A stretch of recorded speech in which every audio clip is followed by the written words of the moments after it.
Welcome to the Fit Nutri podcast, your go-to source for all things healthy eating and nutritious living. I am your host, Rock, and each week, we bring you delicious meal ideas, expert tips, and inspiring stories to help you fuel your body and live your best life. In today's episode, we're rediving into omnivore versus vegan. Which diet is better? Today guest, Mr. Harper Rousseau and Miss Julian Silva, exploring how you can make healthy meals easy, enjoyable, and satisfying. Whether you're a busy professional, a fitness enthusiast, or just someone looking to eat better, we've got you covered. So, grab your favorite snack and get ready to transform the way you think about food. Let's get started. It seems like everywhere you turn these days, everyone's talking about plant-based diets. Right. But is going fully vegan really the answer for better health? Like, what does science actually say about an omnivore diet versus a vegan one? Well, that's exactly what we're diving into today. Okay. We've got excerpts from an article. Okay. It's called Omnivore versus Vegan. Which diet is better? Interesting. It really breaks down how these diets kind of stack up for, overall health and weight loss. Uh-huh. And it even delves into that twin study from the Netflix documentary, You Are What You Eat. Oh, yeah. I remember that. Remember that one? Yeah, that was fascinating. That study from Stanford was so interesting because they used identical twins. Yes. And they put one twin on an omnivore diet. Right. And the other on a vegan diet. Exactly. And having that genetic match, Right. it really helps eliminate variables and gives us more reliable results. It's like a built-in control group. Yeah. So what did they find? What did the researchers find? Well, they found that both diets were effective for weight loss, but the vegan diet seemed to have an edge when it came to heart health. Okay. It was particularly good at lowering LDL cholesterol, which is the bad cholesterol, the one that can build up in your arteries. So that's a win for Team Vegan? It seems that way. But I have a feeling it wasn't all, smooth sailing on the plant-based side. You're right. What were some of the downsides? The vegan participants did have a harder time gaining muscle mass compared to the omnivore eaters. Mm-hmm. They also had lower protein intake. Okay. And less vitamin B12. Right, which is crucial for energy and nerve function. Exactly. And how do they feel? Like, how was their satisfaction with the diet overall? Well, they reported feeling less satisfied with their meals overall. Okay, so even with, a really clever study design like that, there are trade-offs to consider with both. Plus, this study was only, 8 weeks long. Yeah, it was pretty small. Yeah. So we need more research to really paint the full picture. Absolutely, and this brings up a really important point. Okay, what's that? To fairly compare these diets, we have to define what healthy really means. Right, because a healthy omnivore diet isn't about burgers and fries every day. Exactly. So what does a truly balanced omnivore diet look like? Well, a balanced omnivore diet is actually quite similar to the Mediterranean diet. Okay. So think, lots of fruits, vegetables, whole grains, nuts, legumes, and fish. Okay. While keeping meat and dairy intake moderate. Right, so keeping it balanced. Exactly. And on the flip side, just because something is vegan doesn't automatically mean it's healthy. That's so true. Like French fries and Oreos. Right, exactly. They might be vegan. Yeah. But they're not exactly nutritious. Not really. A truly healthy vegan diet is all about whole food nutrition from plants. Okay. With, limited processed options. Yep. It also means prioritizing plant-based protein at every meal. Okay. Things like, veggies, fruits, beans, grains, nuts, and seeds. So now that we have our healthy diet definitions in place, right, let's see how these two approaches stack up nutritionally. All right. Where does each diet excel? Yeah. And where might it kind of fall short? Okay, well, omnivore diets often have an advantage in the protein department. Okay. They provide complete proteins that are easily absorbed and used by the body to build and repair tissues. Okay, makes sense. Plus, they naturally contain more vitamin B12, which, remember, is found exclusively in animal products. Right. You'll also find more zinc, vitamin D, and those essential omega-3 fatty acids in omnivore diets. So it sounds like omnivores have a pretty good head start. Yeah. But I'm guessing there's a trade-off somewhere. There always is. Yep. The potential downside is that omnivore diets can lead to higher intakes of saturated fats and cholesterol, which we know aren't ideal for heart health. That makes sense. Yeah. So what about Team Vegan? What are their nutritional strengths? Vegan diets are the kings and queens of fiber and healthy fats. Okay. They're also packed with vitamins like C, A, and E, as well as folate and magnesium, Wow. all thanks to the abundance of plant-based foods. Yeah, it sounds like a nutritional powerhouse. Right. But I'm sure there are some drawbacks to be aware of as well. For sure. What are some of those? Well, vegan diets can sometimes lack certain nutrients, Okay. like vitamin B12, vitamin D, and zinc, which are, essential for various bodily functions. Wait. So you'll likely need to supplement to avoid deficiencies. Okay. And getting enough omega-3s can also be tricky on a vegan diet. Okay. You might need to look into algae-based supplements Right. to get those essential fats. This is where things get really interesting. Yeah. We've got a good handle, I think, on the nutritional pros and cons Right. of each diet. Yes. But what does the research say about their impact Yeah, that's a good question. on overall health outcomes? Well, the challenge is that a lot of the research comparing these diets isn't perfect. Huh? Many studies compare a healthy vegan or vegetarian diet Okay. to the typical unhealthy American diet, Okay. which is, very high in meat and processed foods. Right. So it's not exactly an apples-to-apples comparison. So to really see which diet comes out on top, we need to compare the best versions of each. You got it. Right, like a balanced, high-protein vegan diet Mm-hmm. versus something like the Mediterranean diet for omnivores. Exactly. We need to make sure we're comparing similar levels of quality and balance. Right. And when we do that, we Yeah. see that both diets have some impressive health benefits to offer. Okay. The Mediterranean diet, for example, has been linked to lower blood pressure, Okay. lower LDL cholesterol, and improved blood sugar control. That's pretty impressive. And how does the vegan side of things measure up? Vegan diets have some impressive bragging rights, too. Like what? Studies have shown they can lead to decreased joint pain, Okay. lower blood pressure, Uh-huh. a reduced risk of type 2 diabetes, Wow. lower LDL cholesterol, Okay. and even a lower risk of certain cancers. Wow. Both diets sound pretty incredible for our health when done right. It seems that way. But let's be realistic. Yeah. Sticking to a picture-perfect diet forever Right. is, a challenge for most of us. Definitely. So what happens when things aren't so perfect? That's a great point. We also need to consider those real-life scenarios. Yeah. And unfortunately, there are potential downsides to both approaches Okay. for meat lovers. Yeah. High intakes of meat and dairy have been linked to increased LDL cholesterol and an increased risk of certain cancers, like gastric, prostate, and colon cancer. Wait, there are potential downsides to going vegan too, Yes. even if you have good intentions. Yes. Even with the best of intentions, nutritional deficiencies in vegan diets can sometimes lead to problems like impaired bone health, nervous system issues, and a weakened immune function. So both diets come with potential benefits and risks, depending on how they're actually practiced in real life. This is fascinating. Huh. Now for the million-dollar question. Which diet reigns supreme for weight loss? The truth is, it's less about what you eat and more about how much you eat. Calories in versus calories out still holds true regardless of whether those calories are coming from plants or animals.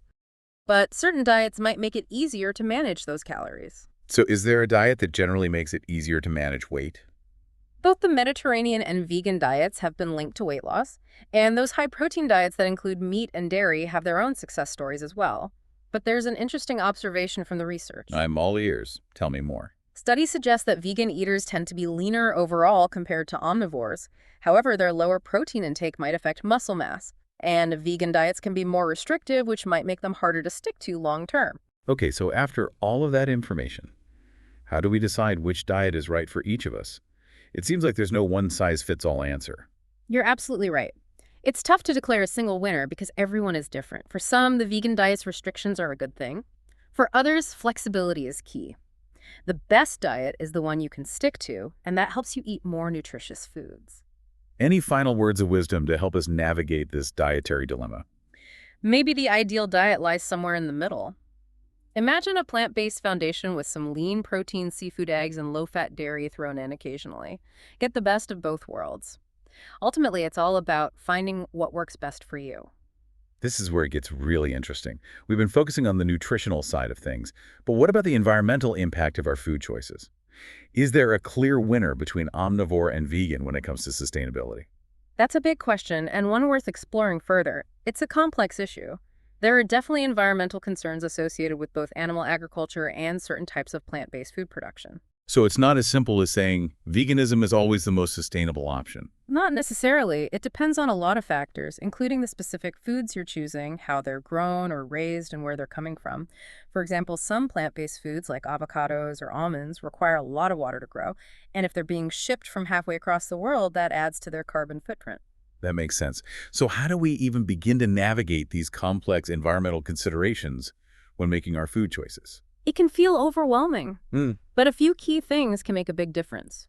First, focus on eating locally sourced foods whenever possible. This reduces the transportation emissions associated with your food. Okay, that makes sense. What else? Choose foods that are in season. Seasonal produce is usually more abundant and requires fewer resources to grow. And lastly, reduce food waste. Food waste is a huge contributor to greenhouse gas emissions. Those are great practical tips. So it sounds like even if you're not fully vegan, there are still plenty of things you can do to make your diet more sustainable. Absolutely. Every little bit helps. Even small changes, like choosing plant-based meals a few times a week or opting for locally sourced produce, can make a difference. I love that perspective. Yeah. It's not about being perfect. It's about making conscious choices that align with our values. Exactly. And remember, sustainability isn't just about the environment. It's also about supporting local farmers, reducing animal suffering, and creating a more just and equitable food system. It sounds like a win-win for everyone. Right. Our health, the planet, and the people who grow and produce our food. We've covered so much ground, from the nutritional nuances of omnivore versus vegan diets to the environmental impact of our food choices. And it all comes back to that idea of personalized nutrition and making choices that align with our individual needs and values. I couldn't agree more. It's about empowering ourselves with knowledge and making informed decisions that feel right for us. Okay, before we wrap up this epic deep dive, there's one last question I have to ask.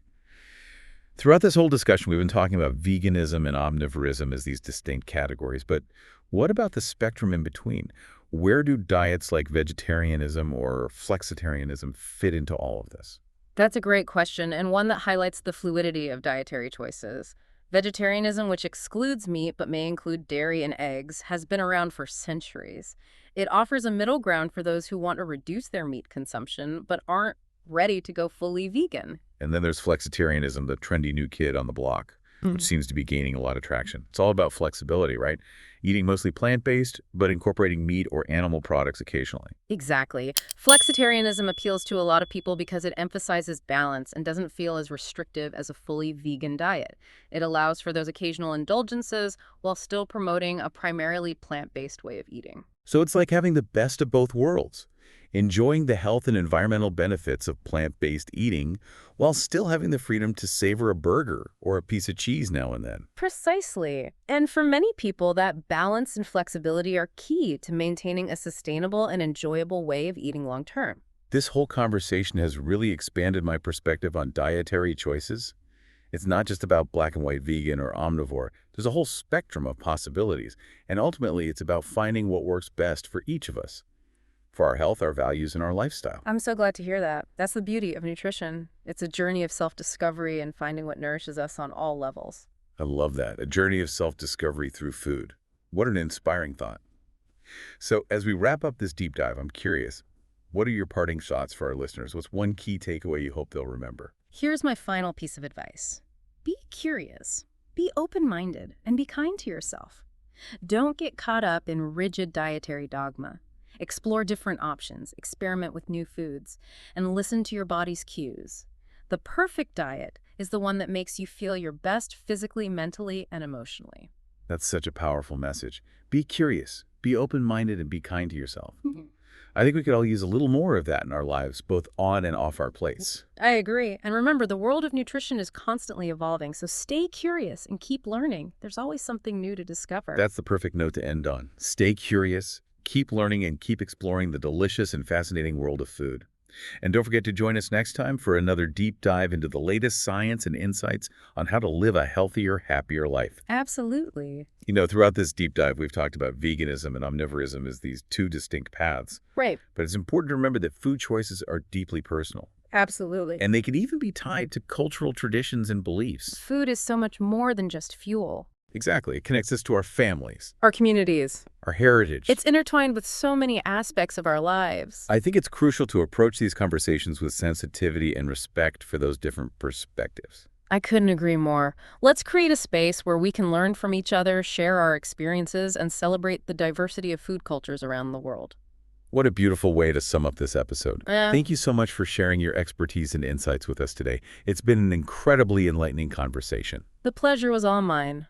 I always enjoy these deep dives with you. It's fascinating to explore these topics and uncover those hidden gems of knowledge. And to all of our listeners, thank you for joining us on this journey of exploration. Remember, stay curious, stay open-minded, and most importantly, stay hungry for knowledge. We'll see you next time for another deep dive. That's the perfect note to end on. Stay curious, keep learning, and keep exploring the delicious and fascinating world of food. And, thinking about it, Yeah. throughout this deep dive, we've talked about like veganism and omnivorism as, Right. two distinct paths. But Yeah. it's important to remember that food choices are deeply personal, Absolutely. Yeah. And they can even be tied to like Yeah. cultural traditions, Right. beliefs. Food is so much more than just fuel. Exactly. It connects us to our families. And communities. Yeah, our heritage. It's intertwined with so many aspects of our lives. And I think it's crucial to approach these conversations Right. with sensitivity and respect Yes. for those different perspectives. I couldn't agree more. Let's create a space where we can learn from each other, share our experiences, and celebrate the diversity of food cultures around the world. What a beautiful way to sum up this episode. Yeah. Thank you so much for sharing your expertise and insights with us today. It's been a really incredibly enlightening conversation. The pleasure was all mine. I always enjoy these deep dives with you. It's fascinating to explore these topics and uncover those hidden gems of knowledge. And to all of our listeners, thank you for joining us on this journey of exploration. Remember, stay curious, stay open-minded, and most importantly, stay hungry for knowledge. We'll see you next time for another deep dive. Thank you for listening Fit Nutri podcast. Like and share with your friends.